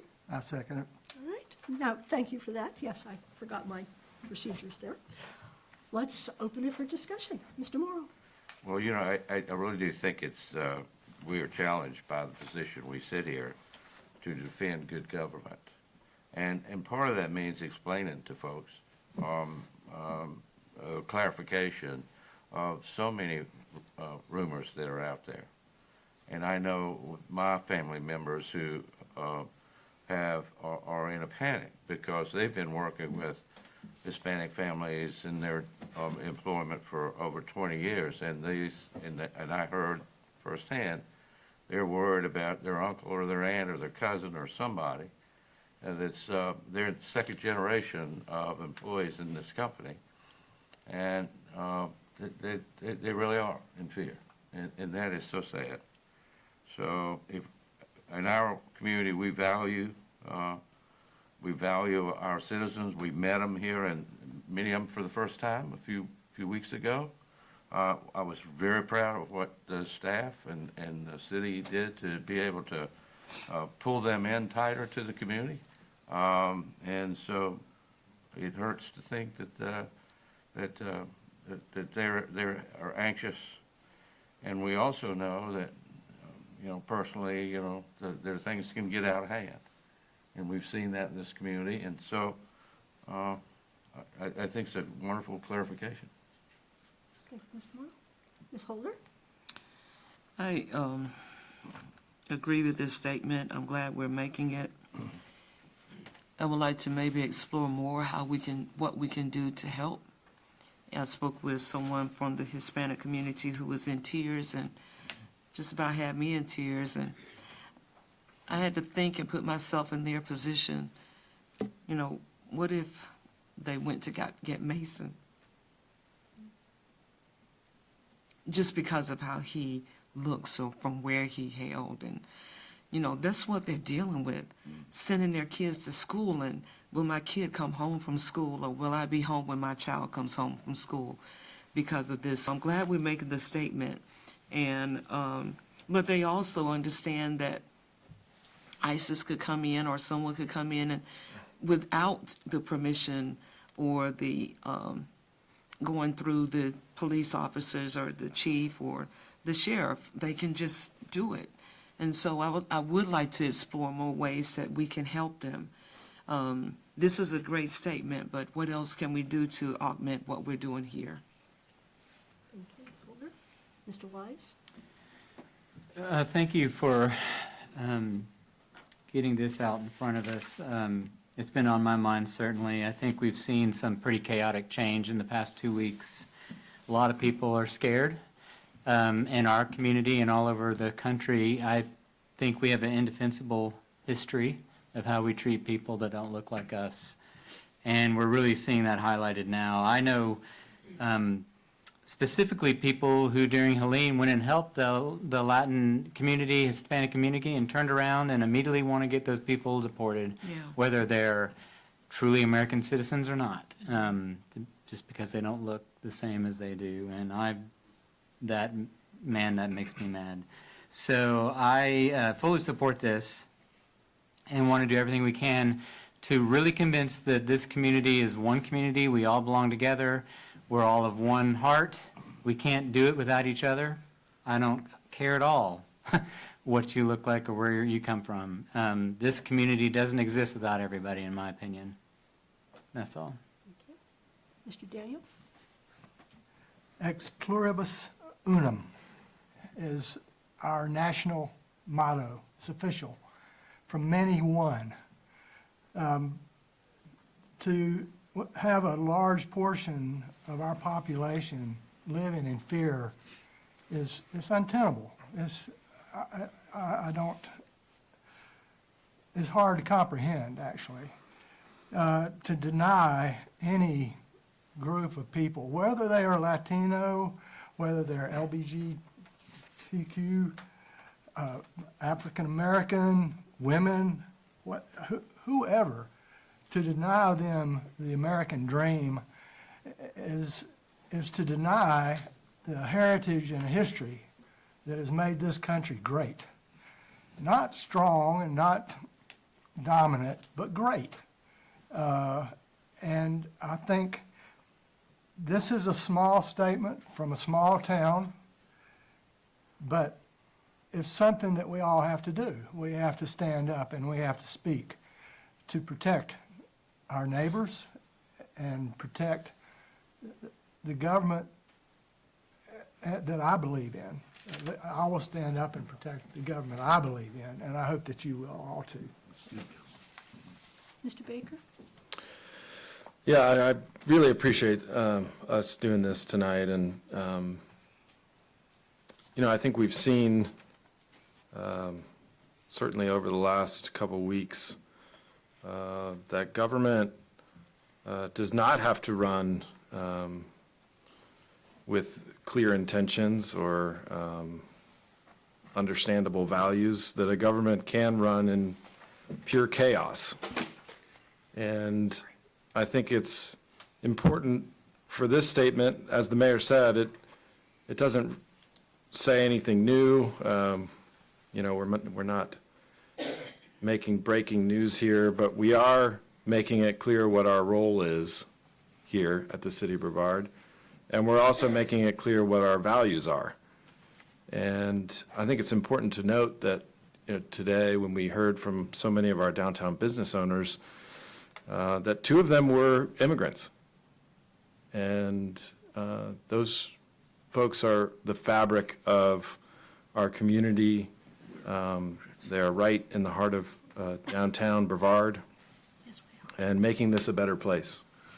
And so it's important to recognize that. I also wanted to share just a quick anecdote. I know I talk about my son a lot, probably too much for some people, but he is on a soccer team, and I'm very proud of him. He's on the Augusta FC, part of TISA, their travel team. And he had two different games this past weekend, one up in Asheville and one here at home at the Augusta Field. And when he played in Asheville with the U13 team, there were 3 notable absences on his soccer team. And they all happened to be people from a certain demographic that I'm sure you can guess. And I don't know why they weren't at that game, but I know that they haven't missed any other games. And, it's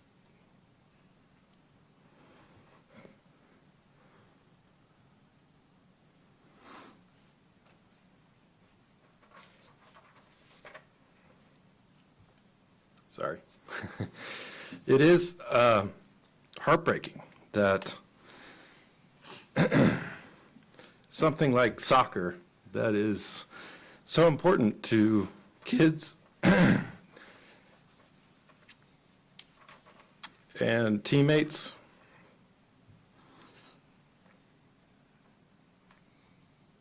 is being affected by some very small, very insecure people. And I know this doesn't solve any of that, but it is, I think, an important step for us all to make, and I'm glad that we're making it. I also wanted to agree with Councilwoman Holder. I do think that this statement should be a starting point for us. And the city of Brevard, I want to be clear, is not, again, going back to what I said at first, the past 4 years that I've been on here, I have seen that the city is not acting in a chaotic fashion in anything that we do. I think we very carefully deliberate policy, and so we're not going to go out on a limb legally without talking to the city attorney or in consultation with the city manager. But I do think it's important for us to start with this statement and think about what we should do. And I'll give one more example and then I'll be quiet. But, the emergency powers, the emergency response that we've been talking about maybe a month or two ago in reaction to the hurricane, one part of why I deliberated on those actions very carefully was that, they freed up some of our land use rules in the times of an emergency. Well, we've seen that emergencies can be used for very different purposes than just responding and recovering from an emergency. And I was fearful. I didn't have any information to go on this, but I was thinking ahead, well, what if somebody declares a state of emergency and they want to open a detention facility in Brevard? And would we be putting ourselves in the position where that could happen? And that's the kind of thing that we're forced to now think about. And I hope that we can all, staff included, have that in the back of our minds as we're developing policy and proactively be thinking about those things so that we don't find ourselves in a position where something is happening in the city that is contrary to our values or contrary to what the role of the city of Brevard is. So, thank you. All right, we have a motion and a second on the table. All in favor? Aye. Opposed? The statement is approved. And I just want to personally thank City Council for your courage in moving forward and publicly stating what our values are.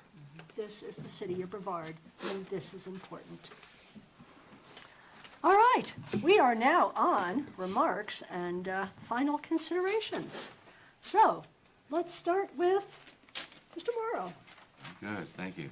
Okay. Ms. Holder. I don't often share my thoughts that I share with the congregation on Sunday, but I would like to share this one. Talked about affirmative action, diversity, equity, inclusion, and critical race theory.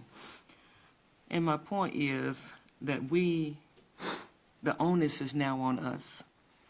And treating each other as one race, and that's the human race. Loving each other as one race, and that is the human race. The onus is on us. We don't need affirmative action, diversity, equity, inclusion, or critical race theory if we are treating one another well. And that's the point, and I will close with that. Thank you. Mr. Wise? Just a few things. One, thanks to Pisgah Piper for ending this chaos of a winter. I'm sorry, I know that caught you off guard. I'm not going to say anything pithy. But I am going to say something. I want everyone to also remember that we have started Black History Month, and I'm celebrating that, absolutely, regardless of what other federal governments may do. So Black History Month is upon us, and that is fantastic. There's tons of stuff going on in our city and our communities to celebrate. And finally, I just wanted to mention the CTE recognition we had. That is such an important program. I am an architect and I work with a lot of builders, and we're dying to get good people working, especially in our trades. And there's such a fantastic opportunity out there for young people. You can essentially write your own ticket if you want to get into it, and CTE is the way to go. So I was very excited to see that on our agenda, and that's it. Mr. Baker? I'm just wondering if you're going to react the same way you always do when I say, I don't have any comments, any further comments tonight. Aghast. Delighted. Wow. Whoa, buddy. Mr. Daniel? I think I've made my comments. Okay. Mr. Attorney? Nothing to add, thank you. Madam Clerk? Nothing, thank you. Mr. Manager? Yes, I do have one, and it's about sort of ordinary city business. My first comment is just sort of a warning to council that our meeting 2 weeks from now is going to be a pretty heavy-duty one. A couple of big decisions are going to be before you with regard to housing, with regard to some other things that I think are going to require quite a bit of consideration from you all. So please eat before you come. We'll be here for a while.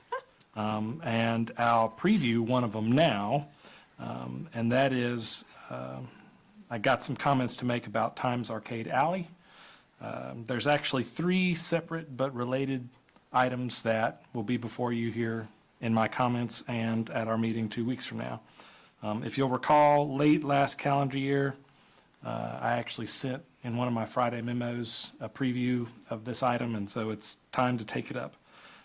Last year, when the Times Arcade Alley project was underway, we were simultaneously crafting our new purchasing policy, which was approved by council in the late summer, early fall.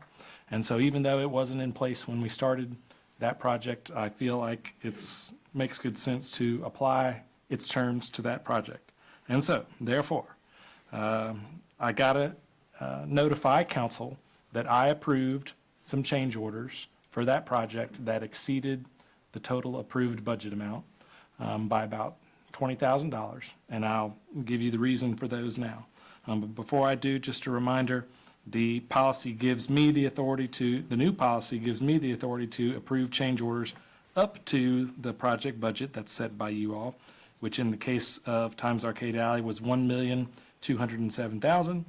The original contract amount for the project was $82,000 for the design firm Arbor, and $1,071,070 for Tanoka Construction, which, if you do some simple math, you'll discover is about $54,000 less than the $1.2 million budget.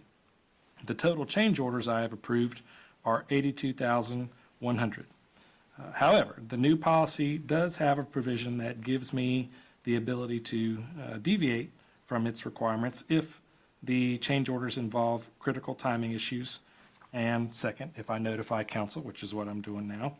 The largest change order was for $62,000 late last summer for, and this will sound familiar, additional work related to unsuitable materials underground that we discovered when we excavated and were installing the utilities back. Clearly, it was something that couldn't wait if we wished to finish the project on a reasonable schedule, and that project already lagged behind, and I approved this change order because I didn't want it to lag behind further. So as I said, these comments are intended to be my notice. The remaining change orders were for additional design work from Arbor to tweak the design to better suit some of the project's neighbors in the alley. And that brings me to one of the two items that'll be part of next meeting's discussion. Now that the project budget has been exceeded, all future change orders must be approved by you. And the change orders coming up are for voluntary additions to the project that will try to accommodate the request of some of our neighbors along the alley. And so it's up to you all whether you want to grant those or not. And so 2 weeks from now, I'll come with some more information on those and a recommended funding source if you wish to proceed with those. The second part will be identifying funding sources to make up the gap that I mentioned to you in my Friday memo a few weeks ago that has been created after the state has refused to reimburse us some of the expenses that we thought were eligible. And so we need to come up with a couple $100,000 more to pay for the project after the state has deemed some of our expenses ineligible for their reimbursement. And so, again, I'll come with a little bit more explanation of what that means and with some recommended funding sources to make up the gap. The good news, however, if there is one from that, is that we haven't lost the money. We just have to spend it on another project that's deemed entirely eligible, and we're working to find one of those now. So that's my first comment, and so please prepare to have that discussion in 2 weeks. The second big item that I hope will appear on the next meeting agenda is a discussion about our possible contribution to the Fairhaven Meadows LMI housing project. The Housing Committee meets this Tuesday, and we'll bring this up to discuss with the committee at that time. And that meeting will take place the day after the county's initial discussion of whether they're willing to contribute or not. And so I don't have the presentation ready because I'm waiting to hear sort of what the county's position is. But one way or the other, we'll have a discussion with the Housing Committee that Tuesday afternoon, hopefully to make a recommendation to bring to this board on the 17th. And the reason why this is such a time-sensitive effort is because of course, the builder of that development is feeling price pressures and was before the tariffs were announced. And so I imagine those are only going to accelerate. And then also there are some deadlines that Commonwealth, the developer of the project, has with regard to some of their other financing sources. And so we can't wait around much longer to close on that project, so to speak. And so we'll need to decide whether or not we're going to contribute and to what degree pretty soon. And so that will be up for discussion, I hope, 2 weeks from now at our meeting. So 2 pretty heavy-duty items coming before you in 2 weeks, but I just wanted to give you a heads up on those so that you could start to think about those, and staff will have hopefully enough information for you to feel comfortable making a decision on those here in the weeks to come. And then my last comment is good news, the kind of comment that we usually hear during this part of the meeting, and that is at 10 a.m. on Monday, February the 10th, NCDOT will be hosting the ribbon cutting for the brand-new pedestrian bridge across the Davidson River at the entrance to Pisgah National Forest. So please mark it on your calendar and plan to attend. All right. Thank you, Mr. Manager. I have just a couple of things. You know, when you look at all of the different items that we talked about today, we had our young folks in, we had the CTE program, we had our businesses in, how we support them, how we support our youth. Last time we were here, we approved the Jimmy Carter Memorial Door, which is out on Clemson Plaza, recognizing an American who did so much for so many, the vulnerable people, and recognizing what he did for affordable housing. If you have not signed that door, if you missed the ceremony, take a permanent marker, go out to Clemson Plaza and add your comments. Go out and read those comments. We talked today a lot about the fear that is growing in our community. And I am so proud to be part of this elected body that didn't hesitate to go forward, to say that we support you.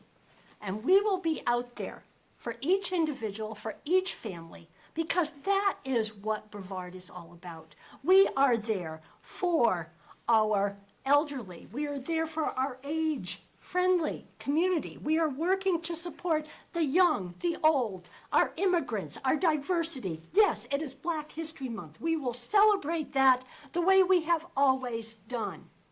This town is about people, and it is about community, and it is about inclusion, and it is about diversity, and it is about being equitable to everybody. And I am proud, as I know council has said, that is the foundation on which our city is built, and that is the foundation that we will publicly stand behind. And I just want to put out to folks, if there is anyone at any time in our community who is afraid and does not know where to go for help, my phone number and my email is on our website. And I will do everything in my power as mayor and my power as a member of this community to get them the help and that they need. So we will do whatever we can do to counter the fear. We will look for more concrete things that we can reach out. I know I have been working with a lot of other groups throughout this community who are already mobilizing to provide assistance to our community. These groups are, a lot of our faith communities are out there, and I have spent many, many hours over the last week talking to them and what they can bring to the table. So again, this is going to be a collaboration. What can our faith groups do? What can some of our social justice groups do? What can we as a municipal body do to make sure that all the support that we can provide to everyone in this community, because our job as elected leaders is to support the people, and the safety and well-being of our people are paramount, and it transcends anything else. So thank you, council. Thank you to everybody that is here, and I encourage everybody to make sure that you are thinking about what you can do to help our community in times that may get difficult. So thank you very much. And I think with that, we need to go into a closed session. Do I have a motion to go into closed session? So moved. Second. All in favor? Aye. Okay, let's please clear the room and let's turn off our broadcast. Oh, no.